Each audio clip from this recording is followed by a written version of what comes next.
Student, आज हम पढ़ रहे हैं क्लास 9 सीबीएसई का फर्स्ट चैप्टर साइंस। देखिए बेसिक इस चैप्टर का नाम क्या है, मैटर इन आवर सराउंडिंग। इसका मतलब है कि हमारे आसपास के एनवायरनमेंट में क्या है और वो सब चीजें किससे मिलकर बनी है, इन चीजों पे हम लोग बेसिकली बात करेंगे। तो सबसे पहले हम लोग यहाँ देखेंगे मैटर की डेफिनेशन। मैटर क्या होता है, तो मैटर होता है matter is made up of a particle.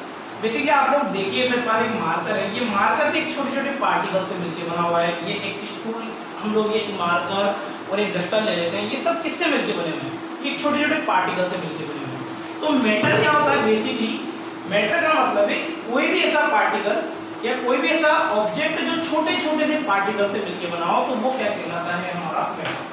अब इस मैटर की बेसिकली कुछ प्रॉपर्टीज होती है, उन प्रॉपर्टीज को हम लोग देखते हैं। जैसे पहली प्रॉपर्टी हम लोगों के पास यहाँ है, particles of a matter are continuous flow, continuous moving.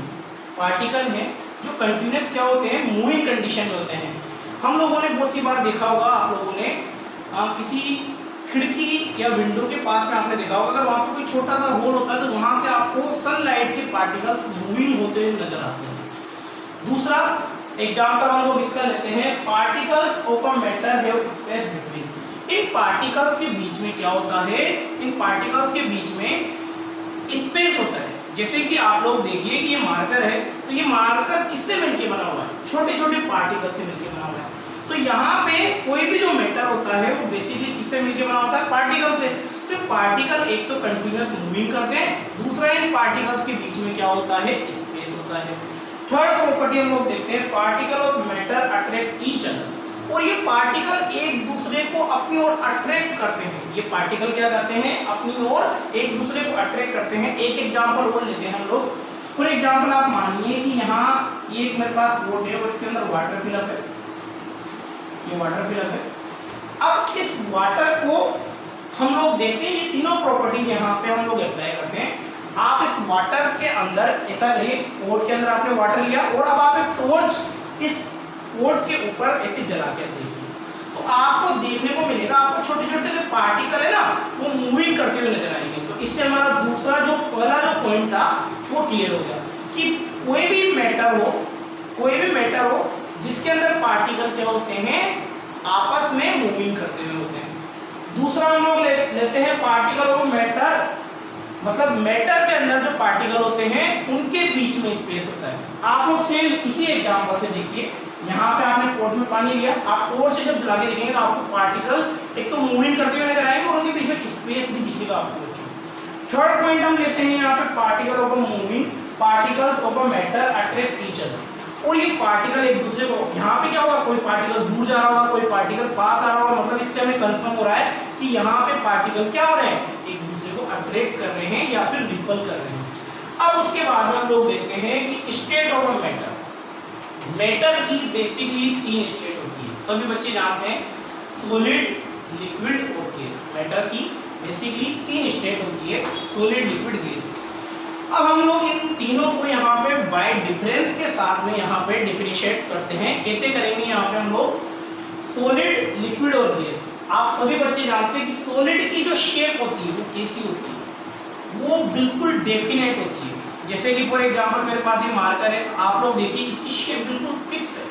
ये मार्कर अगर मैं इसकी कैप को अलग भी कर दूं तो इसकी शेप अलग है और इसकी शेप बिल्कुल अलग है, मतलब अलग भी है और फिक्स भी है। मतलब इनकी जो शेप है वो कैसी है, डेफिनेट। अगर मैं यहाँ एक डस्टर लेता हूँ तो इसकी जो शेप है वो कैसी है, डेफिनेट। अगर हम इसके 2 पीस कर दें तो वो दोनों भी आपस में ब्रेक हो जाएंगे और उनकी शेप भी कैसी होगी, डेफिनेट। अब उसके बाद में हम लोग बात करते हैं लिक्विड की जो शेप है वो क्या फिक्स होती है, नहीं होती। कैसे, हम लोग अगर एक पोर्ट के अंदर, एक ग्लास के अंदर मैंने पानी लिया, अब अगर उस पानी को मैं बाउल के अंदर डाल दूं तो उसकी शेप चेंज हो जाएगी। तो इससे हमें क्लियर हो रहा है कि जो वाटर है या लिक्विड है उसकी शेप क्या होती है, डेफिनेट नहीं होती। सेम ऐसा ही यहाँ पे गैस के साथ होता है, गैस की शेप भी डेफिनेट नहीं होगी। हम लोगों ने एक बलून लिया, बलून के अंदर गैस को डाला, तो हम लोग देखते हैं कि उस बलून को हम किसी भी शेप में मोड़ सकते हैं। तो डिफरेंट टाइप की शेप में वो बलून चेंज हो जाता है। तो मतलब इससे क्या पता लगा कि सॉलिड की जो शेप है वो फिक्स होती है, लिक्विड की जो शेप है वो फिक्स नहीं होती, और यहाँ पे गैस की जो शेप है वो फिक्स नहीं है। दूसरा हम पॉइंट देखते हैं वॉल्यूम। पहला पॉइंट हम लोगों ने देखा यहाँ पर शेप, दूसरा पॉइंट हम लोग देखते हैं वॉल्यूम। तो आप लोग देखिए जब इसकी शेप फिक्स है ना, इसकी शेप फिक्स है तो इसका वॉल्यूम भी फिक्स होगा। कैसे? ये मेरे पास में यहाँ पे सॉलिड है, जैसे मैंने ये डस्टर लिया तो ये डस्टर आपको दिख रहा होगा कैसा रेक्टेंगल है। ये डस्टर कैसा है? रेक्टेंगल है। तो रेक्टेंगल का क्या हम वॉल्यूम फाइंड आउट नहीं कर सकते? कर सकते हैं। मैंने देखा कि ये क्या है? मार्कर है, और ये मार्कर कैसा है? सिलेंड्रिकल। तो इस सिलेंडर का हम वॉल्यूम फाइंड आउट नहीं कर सकते? कर सकते हैं।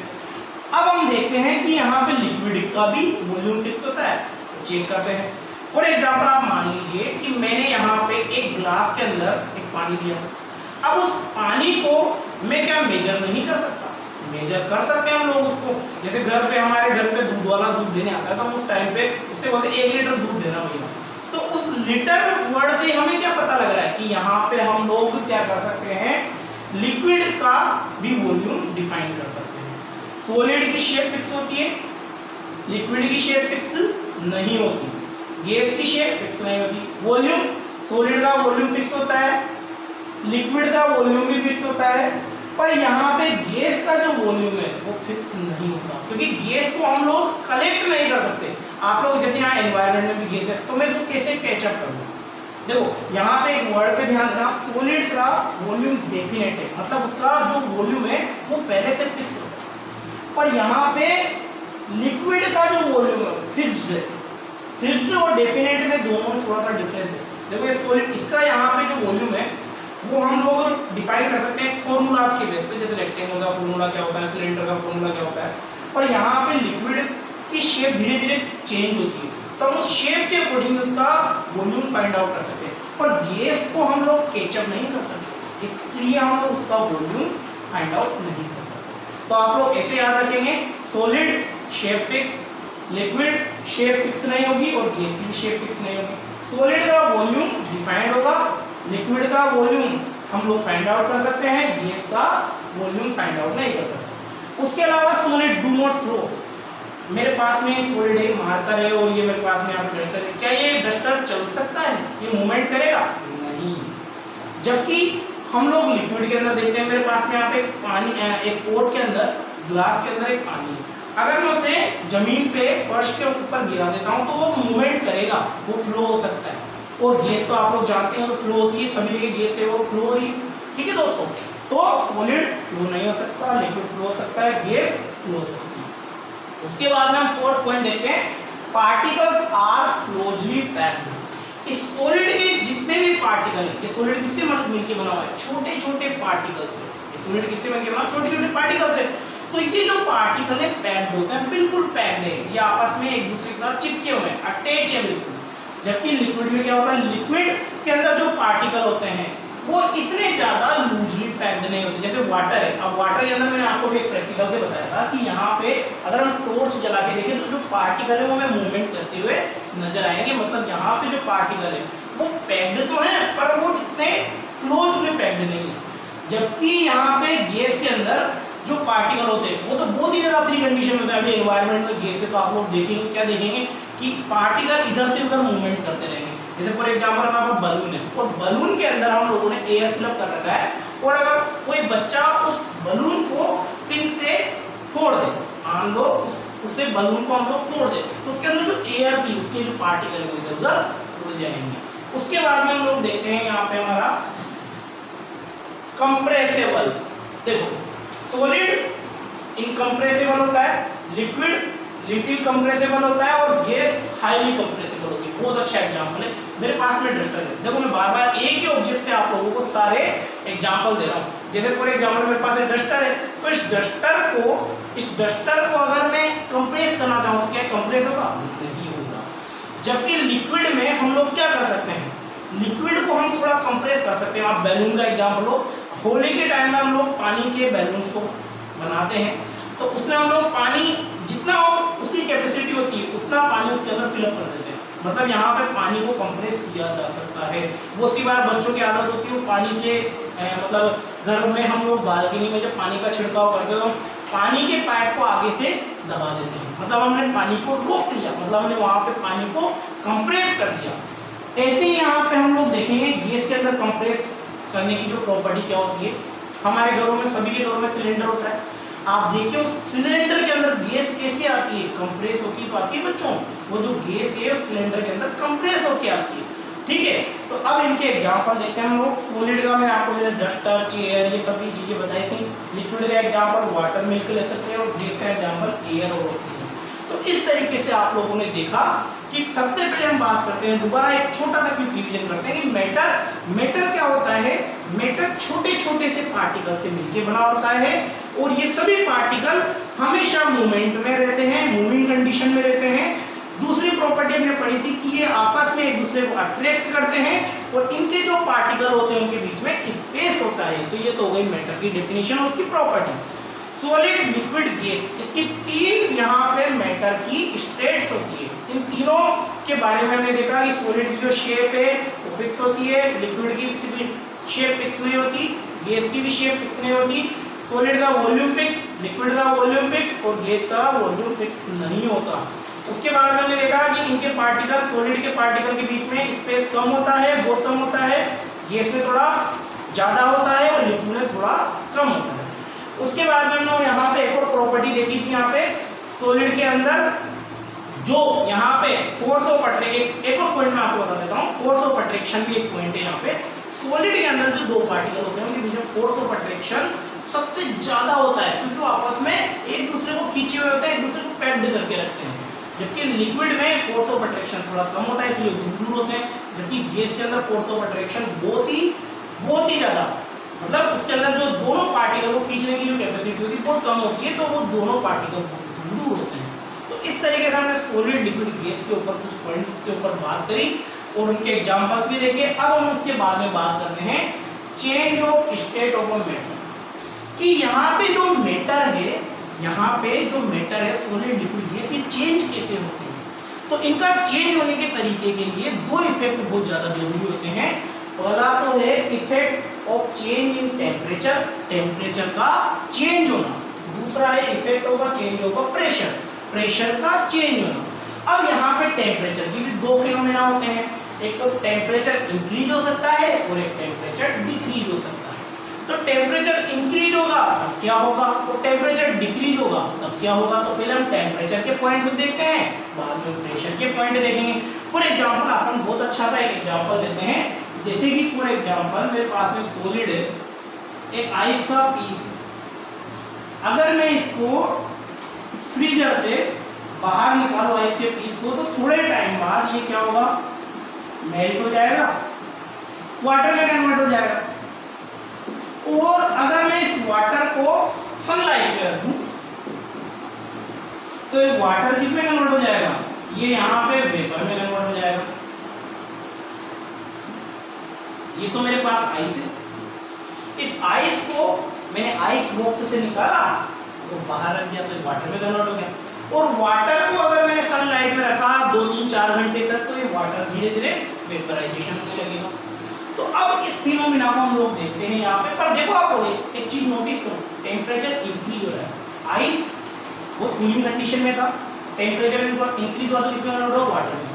और इंक्रीज हुआ किसमें कन्वर्ट हो गया, वेपर में। तो हम लोग यहाँ पे देखते हैं कि increase in temperature, temperature increase होगा तब क्या फिनोमेना होगा। तो यहाँ पे बेसिकली हम लोग देख रहे हैं फ्यूजन और मेल्टिंग, फ्यूजन और melting. Solid melt to form liquid, solid का लिक्विड में कन्वर्ट होना, आइस का वाटर में कन्वर्ट होना, दैट इज फ्यूजन और मेल्टिंग। और जिस पॉइंट पे ये मेल्ट होता है, जिस पॉइंट पे ये पिघलना शुरू होता है, उसे हम लोग बोलते हैं मेल्टिंग पॉइंट। उसे क्या बोलते हैं, मेल्टिंग पॉइंट। उसके बाद में हम लोग बात करते हैं कि वाटर का, लिक्विड का गैस में कन्वर्ट होना। अगर कोई लिक्विड है और वो गैस में कन्वर्ट हो रहा है, तो उसे हम लोग बोलेंगे इवेपोरेशन।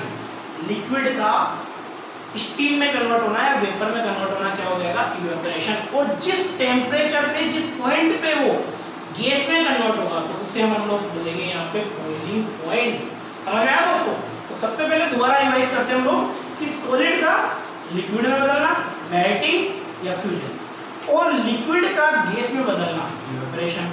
और सॉलिड लिक्विड से जिस टेम्परेचर पे मेल्ट होता है उसे बोलते हैं मेल्टिंग पॉइंट। और लिक्विड गैस में कन्वर्ट होने के लिए जिस टेम्परेचर का यूज करता है उसे बोलते हैं बॉइलिंग पॉइंट, बॉइलिंग पॉइंट। ठीक है, ठीक है दोस्तों। अब उसके बाद में यहाँ एक और प्रोसेस होता है। इस प्रोसेस में क्या होता है कि अगर सॉलिड, फॉर एग्जांपल ऐसा भी होता है कि सॉलिड अगर डायरेक्ट वेपर में कन्वर्ट हो जाए, सॉलिड डायरेक्ट वेपर में कन्वर्ट हो जाए, तो फिर उस फिनोमेना को क्या बोलेंगे? तो उस फिनोमेना का नाम होता है सब्लिमेशन। मतलब जिसमें सॉलिड डायरेक्ट किसमें कन्वर्ट हो रहा है? गैस में। ऐसा ही उल्टा भी है, अगर गैस किसमें कन्वर्ट होगी? गैस डायरेक्ट कन्वर्ट हो सॉलिड में, तो उससे सब्लिमेशन ही बोलेंगे। दोनों प्रोसेस, गैस से सॉलिड और सॉलिड से गैस, तो दोनों कंडीशन का नाम सेम होगा, सब्लिमेशन। अब उसके बाद में हम लोग देखते हैं कि डिक्रीज इन टेम्परेचर, टेम्परेचर के डिक्रीज होने पे क्या क्या प्रोसेस हो सकते हैं? फ्रीजिंग, कंडेंसेशन, ठीक है दोस्तों, और सब्लिमेशन। पर साथ ही यहाँ पे एक और इफेक्ट आ रहा है, देखो, इफेक्ट चेंज ओवर प्रेशर। तो ये दोनों जो पार्टिकल है ना, कंडेंसेशन और सब्लिमेशन, ये साथ के साथ प्रेशर का इंपोर्टेंस भी लगते हैं, क्योंकि यहाँ पे आप लोग देखो डिक्रीज इन टेम्परेचर में भी यहाँ पे कंडेंसेशन आ रहा है और इफेक्ट ऑफ प्रेशर में भी यहाँ कंडेंसेशन का यूज आ रहा है। तो यहाँ पे क्या है, हम लोग इस चीज को वन बाय वन देखते हैं। सबसे पहले हम इस चीज को कंप्लीट करते हैं, डिक्रीज इन टेम्परेचर, फ्रीजिंग। इसमें क्या होता है, इस कंडीशन में हम लोग क्या करते हैं? फ्रीजिंग का मतलब है फ्रिज में हम लोग क्या रखते हैं? वाटर को रखते हैं। तो वहां पे हमने किसी लिक्विड को लिया, तो उस लिक्विड को हमने, या फिर हम लोग फ्रिज के अंदर आइस बनाते हैं ना, तो वहां पे हम लोग क्या करेंगे? फ्रिज के अंदर हमने पानी को रखा और वो थोड़े टाइम बाद किसमें कन्वर्ट हो जाएगा? आइस में। तो लिक्विड का सॉलिड में कन्वर्ट होना, that is freezing, that is freezing. उसके बाद में हम लोग देखते हैं कंडेंसेशन। कंडेंसेशन का हम बहुत अच्छा एग्जांपल ले सकते हैं। हम हमारे घरों में बहुत सी बार किसी पोट के अंदर पानी को बॉइल करते हैं।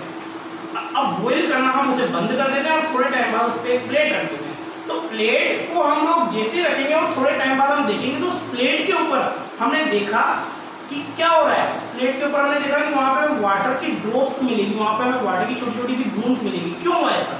एक्चुअली क्या हुआ, स्टार्टिंग में हमने पानी को उबाला, बॉइलिंग करना शुरू करा, तो उसकी वेपराइजेशन बनना शुरू हुई। अब हमने उसे बंद कर दिया और उसके ऊपर एक प्लेट को रख दिया। तो प्लेट को रखने के बाद में वो वेपराइजेशन धीरे धीरे ठंडी होने लगी और ठंडी होकर किसमें कन्वर्ट हो गई? लिक्विड में। मतलब वेपर का लिक्विड में कन्वर्ट होना, दैट इज कॉल्ड कंडेंसेशन। ठीक है दोस्तों। अब उसके बाद में सब्लिमेशन में आपको पहले ही बताया, sublimation that is solid to gas या गैस टू सॉलिड। तो यहाँ पे अगर आप किसी सॉलिड से गैस बनाते हैं या गैस से डायरेक्ट सॉलिड में कन्वर्ट करते हैं, दैट इज दोनों प्रोसेस को हम लोग क्या बोलेंगे? सब्लिमेशन। इसका हम एक एग्जांपल भी ले सकते हैं। आप लोगों ने देखा होगा बहुत सी बार हम लोग पूजा के टाइम पे कपूर का यूज लेते हैं। उस कपूर की एक छोटी सी मतलब कि वो हम लोग जब बर्न करते हैं तो वो सॉलिड में होता है। जैसे उसे हम लोग जलाते हैं तो सॉलिड से किसमें कन्वर्ट हो जाता है? गैस में। और उसे हम लोग गैस से हम लोग सॉलिड में भी कन्वर्ट कर सकते हैं। इसकी एक एक्टिविटी हम लोग देखेंगे आगे के लेक्चर्स में कि उस एक्टिविटी को कैसे हम लोग सॉर्ट आउट करते हैं। इसके बाद में हम लोग छोटा सा टॉपिक और देख लेते हैं यहाँ पे, factor affecting evaporation. Factor affecting evaporation ये क्या होता है दोस्तों? इसे भी हम लोग साथ ही देख लेते हैं। फैक्टर अफेक्टिंग इवेपोरेशन, इवेपोरेशन होने के फैक्टर्स कौन कौन से? सही बात है, इनको भी देखना होगा। पहला तो है एक्सपोज सरफेस एरिया। आप लोग खुद सोच सकते हैं, फॉर एग्जांपल आप मानिए एक सरफेस है और वहां पे पानी गिरा हुआ है। सरफेस एरिया पे डिपेंड करता है इवेपोरेशन का। आप मानिए कि एक बड़ी सी प्लेट है और एक छोटा सा बाउल है, दोनों के अंदर मैंने सेम 1-1 लीटर का पानी डाला, तो आप खुद सोचिए कि किसके अंदर से जल्दी पानी जो वाटर है वो, और दोनों को मैंने सनलाइट में रख दिया। एक प्लेट है जिसके अंदर मैंने 1 लीटर पानी किया, एक छोटा सा पोट है उसके अंदर भी मैंने, जिसका सरफेस एरिया कम है, उसके अंदर 1 लीटर पानी किया, दोनों को मैंने सनलाइट में रख दिया। अब मैं देखूंगा कि किससे जल्दी वाटर उड़ेगा। तो सीधा सा बात है, एक बहुत कॉमन सेंस की बात है कि प्लेट का सरफेस एरिया ज्यादा होता है तो उससे पानी जल्दी उड़ेगा। मतलब सरफेस एरिया पर डिपेंड है। इंक्रीज इन टेम्परेचर, ये एग्जांपल लेते हैं हम लोग। मैंने दो पोट लिए और दोनों में 1-1 लीटर पानी लिया, दोनों को मैंने स्टोव के ऊपर चढ़ा दिया। अब हम लोग एक पोट का टेम्परेचर रखते हैं 100 डिग्री और एक का रखते हैं 50 डिग्री। तो आप बताइए किससे जल्दी पानी उड़ेगा? 100 डिग्री वाले से उड़ेगा, क्योंकि टेम्परेचर ज्यादा है। इसका मतलब टेम्परेचर ज्यादा होने पे पानी जल्दी इवेपोरेट होगा। ह्यूमिडिटी, आप लोग देखिए गर्मियों के दिनों में कपड़े जल्दी सूखते हैं कंपेयर टू सर्दियों के कंपेरिजन में। गर्मियों में कपड़े जल्दी सूखते हैं क्योंकि उस टाइम में ह्यूमिडिटी क्या होती है, कम होती है। ये आप एग्जांपल ले सकते हैं, बारिश के दिनों में भी कपड़े जो है वो धीरे धीरे सूखते हैं क्योंकि उस टाइम पे ह्यूमिडिटी क्या होती है, कम होती है। उसके बाद में विंड वेलोसिटी, चौथा जो इसका टॉपिक है विंड वेलोसिटी। आप बताइए जहां पे हवा ज्यादा तेजी से चलेगी वहां कपड़े जल्दी सूखेंगे या फिर जहां हवा धीरे चलेगी वहां कपड़े जल्दी से सूखेंगे? तो स्वाभाविक है कि जहां एयर ज्यादा चल रही होगी वहां पे क्या होगा दोस्तों, वहां पे क्लोथ जल्दी सूख जाएंगे। तो इस तरीके से हमने इस चैप्टर का एक फ्लो चार्ट देखा। मैटर की डेफिनेशन, मैटर के 3 पार्ट्स थे, सॉलिड, लिक्विड, गैस, उनकी प्रॉपर्टी डिफरेंस करते हुए हम लोगों ने देखी। उसके साथ ही हमने मैटर की फिजिकल कैरेक्टरिस्टिक्स भी देखी यहाँ पर। उसके साथ ही हमने सॉलिड को लिक्विड, लिक्विड को गैस, गैस से लिक्विड, लिक्विड से सॉलिड में कन्वर्ट करना भी सीखा और उनकी हमने 1 बाय 1 डेफिनेशंस भी देखी। तो इस तरीके से इस चैप्टर का फ्लो चार्ट कंप्लीट हुआ।